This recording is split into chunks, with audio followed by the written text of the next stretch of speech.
Olá pessoas, sejam muito bem-vindas ao Sociologia Antes que Acabe. Eu sou o professor Thiago Sigel e esse é mais um vídeo nosso aqui na internet. E hoje eu quero falar com vocês sobre um dos conceitos mais importantes dentro da sociologia, que é o conceito de classe social. E aí galera, você sabe o que realmente é uma classe social? Fiquem comigo!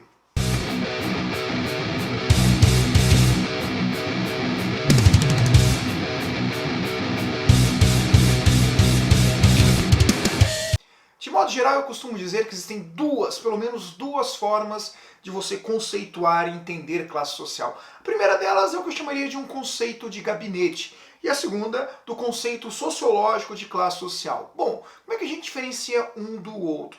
Primeiramente, o conceito de gabinete, eu gosto de dar esse nome justamente por quê? Porque ele é um conceito elaborado por um técnico dentro de um gabinete em algum instituto de pesquisa ou em algum órgão do governo. Nesse caso, estaria falando de um conceito oficial de classe social, que é o conceito adotado pelos governos, que é o conceito adotado pelo Estado, pelas instituições de pesquisa. No caso do Brasil, o conceito adotado por órgãos como, por exemplo, o IBGE, o IPEA, ou até mesmo pelos institutos de pesquisas eleitorais, tipo Datafolha, Poder Data e assim por diante. Nesse sentido, as classes sociais são agrupadas como grupos de pessoas que se distinguem um dos outros com base em critérios socioeconômicos, sobretudo critérios financeiros. Então você pode construir uma tabela de classe social chamada de classe A, B, C, D e E diferenciar cada uma delas por um critério apenas, que seria o quê? A renda familiar. Então classes A acima de 20 salários mínimos, classe B entre 10 e 20 salários mínimos, classe C entre 4 e 10 salários mínimos, classe D entre 2 e 4 salários mínimos e classe E abaixo de 2 salários mínimos ou até 2 salários mínimos de renda familiar. E a gente pode ir além, porque nós sabemos que o céu é o limite, né? Então nós podemos falar de pessoas muito ricas, e essa galera que está muito acima da classe A, muito acima dos 20 salários mínimos de renda familiar, a gente chamaria eles de super ricos, que é um nome bonitinho, vai, quem não queria ser um super rico? Mas também tem aquela galera que está muito abaixo dos 2 salários mínimos por mês, e essa galera a gente não chamaria de super pobre, isso é um nome meio, sei lá, né? Então a gente chama eles de miseráveis, né? Ou ainda pessoas que vivem abaixo da linha da pobreza. E há um conceito para a linha da pobreza, isso pode mudar de governo para governo, de país para país, mas de modo geral a ONU entende como pessoas que vivem abaixo da linha da pobreza, pessoas que recebem menos de 1,90 dólares por dia, ou melhor dizendo, pessoas que vivem com menos de 1,90 dólares por dia.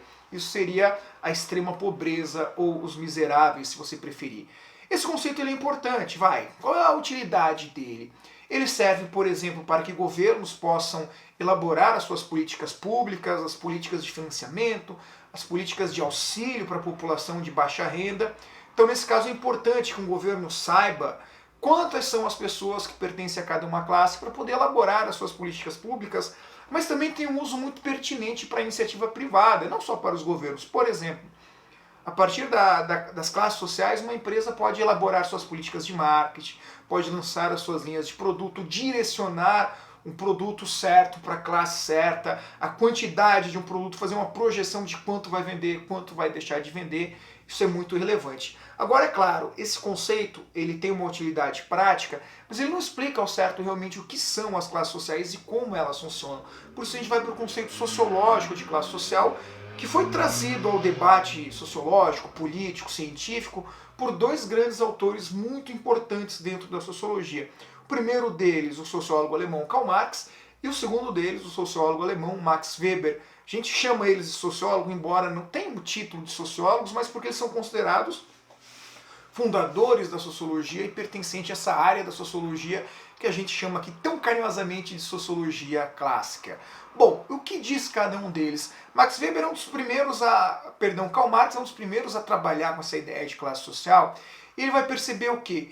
Que ao longo da história da humanidade, a sociedade sempre foi dividida em grupos distintos, grupos antagônicos, e sempre houve uma relação de disputa, de luta entre esses grupos. E é justamente a dialética que nasce da luta desses grupos opostos dentro da sociedade que gera a transformação da sociedade. Ele percebe isso desde o mundo antigo, Roma, Grécia, plebeus e aristocracia, e chega até a Idade Moderna com o surgimento de duas principais classes, a burguesia e o proletariado. E o que define essas classes? O marxismo sempre se pautou, o marxianismo sempre se pautou do ponto de vista muito econômico e material na sociedade. Então as classes vão se definir basicamente pela posição que cada indivíduo ocupa no sistema produtivo. E nesse sentido nós temos duas posições principais. Eu fiz três aqui com a mão, porque Marx entende a existência de três classes, mas duas delas são as principais. De um lado nós temos a burguesia, que são quem? Os proprietários dos meios de produção.